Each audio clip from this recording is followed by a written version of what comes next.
river को हम लोग 19.83 में इसको डेंजर लेवल मानता हूँ माने 19.83 मिलीमीटर जदि पार हो जाए तार माने बराक नदी विपदसीमार ऊपरत गइছে as of now Barak river तार जितो फ्लो আছে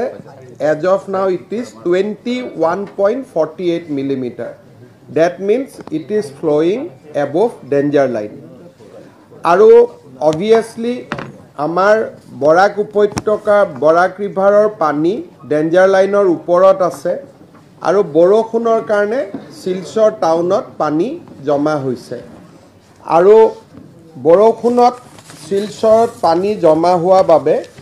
আমাৰ ইয়াতে আজিৰ দিনত প্ৰায় গোটেই কাছাৰ ডিস্ট্ৰিক্টত 5টা ৰেভিনিউ সাৰ্কেল এফেক্টেড হৈছে 146 ভিলেজ এফেক্টেড হৈছে আৰু এজন লোকৰ এতিয়ালৈকে মৃত্যু হৈছে 90টা ৰিলিফ কেম্প হৈছে 19,249 কেম্পত ইনমেটস আছে টোটাল ৰিলিফ সেন্টাৰ 24 নাম্বাৰস আৰু কিছুমান মানুহ ঘৰত আছে আমি তেওঁলোকক ডিস্ট্ৰিবিউশন সেন্টাৰ হিচাপে ধৰিছো আৰু এতিয়ালৈকে আমাৰ মেডিকেল কেম্পত আমি যি ধৰণে পাৰো বা ৰিলিফ কেম্পত মানুহক আমি সহায় কৰিছো আৰু মেডিকেল কেম্পতো আমি মানুহক সহায় কৰাৰ কাৰণে যত্ন কৰিছো কাছাৰ জিলাত এতিয়ালৈকে কোনো মথাউৰি ভঙা নাই কিন্তু 15টা মথাউৰি আমি চকু ৰাখিছো তাতে অকনমান মথাউৰিখিনি দুৰ্বল হৈ আছে আৰু মই আজি নিজে 6টা ৰিলিফ কেম্প চাই আহিছো আমি যিমান পাৰো মানুহক সহায় কৰিম আমাৰ কেম্পত ৰিলিফ কেম্পত মই সবকে খুদিছো সকলোৱে ৰিলিফ ভালকৈ পাই আছে বৰাক নদী যদি ওপৰত গৈ থাকে আমি বেটুকান্দি বা আন জাগাত সুইচ গেট খুলিব নোৱাৰো গতিকে মই ডিসি কৈছো যে ম্যাক্সিমাম পাম্প লগাব লাগে যাতে পানীটো আমি পাম্প আউট কৰিব পাৰো প্ৰায় 5 জাগাত পাম্প 10 জাগাত 10 pumps is working as of now but যদি দৰকাৰ হয় will increase the pumps আৰু আমি যিমান পাৰো ৰাইজক সহায় কৰাৰ কাৰণে চেষ্টা কৰিম আজি ৰাতিপুৱা প্ৰধানমন্ত্ৰী নৰেন্দ্ৰ মোদী ডাঙৰীয়ায়ো ফোন কৰিছিলে অসমৰ বান সমস্যাৰ তেওঁ খবৰ লৈছিলে মই বৰাক ব্ৰহ্মপুত্ৰ দুইটা উপত্যকাৰে হোৱা বান পৰিস্থিতিৰ তেখেতক মই যিখিনি ক'ব লাগে গোটেই মানুহৰ কিমান কষ্ট হৈছে তেখেতক মই কৈছো আৰু সেন্ট্ৰেল গভৰ্নমেন্টৰ ফালৰ পৰা আমাক সকলো সহায় কৰিব আৰু অসমতো আমি যিমান পাৰো মানুহক আমি সহায় কৰিম আজি মই প্ৰথম দিন আহিছো উইদিন দিস উইক মই আৰু এবাৰ শ্ৰীভূমিলৈকেও আহিম next 3 to 4 days I will come back again যাতে মই শ্ৰীভূমি জিলাটো যাব পাৰো আৰু বৰাকৰ মানুহৰ লগত আমি আছো in the time of this difficulty will stand by the people of Barak valley আৰু আমি যিমান পাৰো will extend all possible helps আপোনালোকৰ কিবা কোৱেশ্চন আছে ইউ ক্যান ৰেজ ইট আমি ইতিমধ্যে আৰ্থিক সাহায্য আমি ৰেডি কৰি ৰাখিছো আজি আমাৰ ডিসি সাহেবে ডিসবাৰ্স কৰি দিব স্যাৰ ৰিলিফ ক্যাম্পৰ কথা আপুনি কৈছে কিন্তু দেখা গৈছে শিলচৰত এটা মথাউৰি আছে নাগপাৰা বেৰেঙ্গা এটোৰ অৱস্থা অলপ মানে বেয়া আছে বেৰেঙ্গা মথাউৰি সাবৰ কাৰণে 10 তাৰিখে পিজুজ হাজৰিকা আহিব তাত আমি এটা প্ৰজেক্ট প্ৰিপেয়াৰ কৰি ৰাখিছো স্যাংশন হোৱা নাই স্যাংশন হৈছে কাম হোৱা নাই গতিকে মই ভাবো যে এইবাৰ জেনেকে আমি বেটুকান্দি বনাই দিলো এই উইদিন 2025 বেৰেঙ্গা ৰিফাইনাৰী হৈ যাব আৰু কিমান টকা স্যাংশন আমাৰ অলৰেডি ফান্ড স্যাংশন আছে আৰু যদি ফান্ড বেছি লাগে আমি দি দিম 1.6 I am not hearing mic can you utilize the mic yeah huh I'm asking like what's the contain so many hectares of farming land got affected so what will the government stand up no so far as you know we have a formula for farming land for fishery for veterinary horticulture we have formula of disbursing relief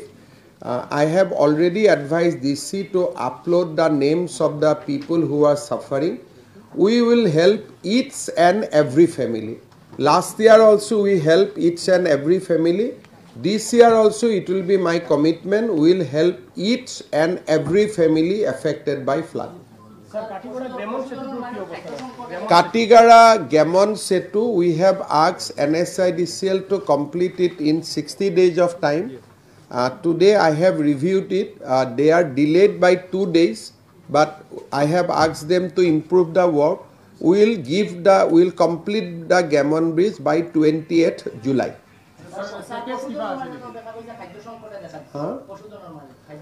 খাদ্য আমি তো এখনেও কথা করেছিলাম আমার ব্যবসায়ীদের সঙ্গে ওরা বলছে কি অপার খাদ্য সামগ্রী মজুদ আছে তাহলেও फ्रॉम कैटल की हाँ अगर आपका कुछ समस्या है गुवाहाटी में बोल दीजिए हम भेज दूंगा कोई রাঙ্গিরখাল পুরস্কারের জন্য একটা প্রস্তাব পাঠানো হয়েছিল এবং বর্তমানে রাঙ্গিরখালের অবস্থা ভয়ানক জল নিষ্কাশন হচ্ছে না কোনো ব্যবস্থা গ্রহণ देखिए रांगीर खाल का तो लास्ट टाइम भी प्रोजेक्ट हुआ है और आगे भी जो भी करना है हम लोग करते रहेगा लेकिन एक बात हमारा सिलचर में सबसे बड़ा प्रॉब्लम क्या है सिलचर टाउन का अंदर में जो वेटलैंड है वो वेटलैंड एनक्रोचमेंट है सो और पानी बराक ऊपर से जब चलता है तो पानी को हम स्विच गेट खोल नहीं सकता हूँ तो उसका कारण थोड़ा बड़ा प्लान लेना पड़ेगा हम लोग कैसे इसका मुहिसा बिल हो बाकी वेटलैंड हम कैसे कंजर्व करें तो गुवाहाटी में जो समस्या हुआ है यहाँ में भी एक ही समस्या है कि जो वेटलैंड हमारे थे वो एनक्रोचमेंट में चला गया है लेकिन गरीब लोग हैं कुछ करना भी मुश्किल है कुछ प्रॉब्लम का हल निकालना पड़ेगा नहीं तो बराक जब ऊपर जाएगा सिलचर में बरसात होने से सिलचर पानी का अंदर आ जाएगा लेकिन बराक नीचे जाने से कोई प्रॉब्लम नहीं तब तो बेटोकांडी में स्विच गेट हम खोल देगा पानी बराक तक निकाल जाएगा या बाकी स्विच गेट लेकिन आज का दिन में तो हम स्विच गेट भी खोल नहीं सकता हूँ इसलिए रिवर का जो आज का जो डेटा है 21.49 मिलीमीटर है लेकिन फिर भी कोई बराक से पानी नहीं आ रहा है बिकॉज ऑफ एम्बैंकमेंट और अभी हम बेटोकांडी में सीआरपी भी प्लेस कर दिया हूँ बेरेंगा में भी सीआरपी है तो मोटा मोटी नदी से पानी नहीं आएगा लेकिन रेन का पानी का थोड़ा तो समस्या है आज थोड़ा पानी गिर रहा है मैं चुआ नहीं तो कौशिक राय जानिब बानपानी কাৰণে যেটো কৰিব লাগে আমি কৰিম এতিয়াতো বানপানী স্টার্ট হৈছে লাষ্টলৈকে দেখা যাব না মাস্টার ড্রেনটা সম্ভব হবে কিন্তু আউটলেটটা কোন জায়গায় থেকে হবে এটাই সবচেয়ে সমস্যা ড্রেনটা বানাইতে পারবো लेकिन ড্রেনটা বানানোর পরে পানিটা তো বাইরে যাইতে হবে ওইটা একটাই উপায় আছে ভরলু আমি যে রকম একটা পাম্পিং স্টেশন করেছি এই রকম একটা পাম্পিং স্টেশনের প্ল্যান করা যায় এটা একটা সম্ভব কি বড় বড় পাম্প আমি ইনস্টল করলে যে রকম ভরলু থেকে আমি পাম্প করে দে ব্রহ্মপুত্রতে এই রকম করতে পারি কিন্তু 50% রিলিফ হবে পুরা রিলিফ তাও হলেও হবে না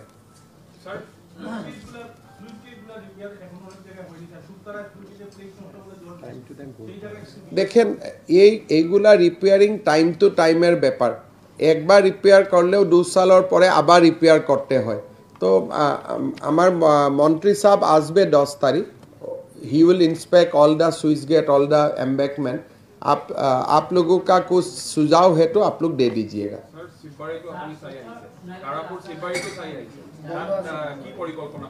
ताते सिंकिंग जोनत आमी खांडिलो 400 डेफ्टत ना पाइल कितना में गया 400 गया फिर भी खराब हो गया now our plan is to go to deep further deep stable soil we are not getting people are trying so as of now because of Gamon bridge we are just maintaining it so that kam se kam mobility is not affected otherwise it will be a problem কাজটা তো শুরু হয়ে গেছে first পাইলটা fail হয়ে গেল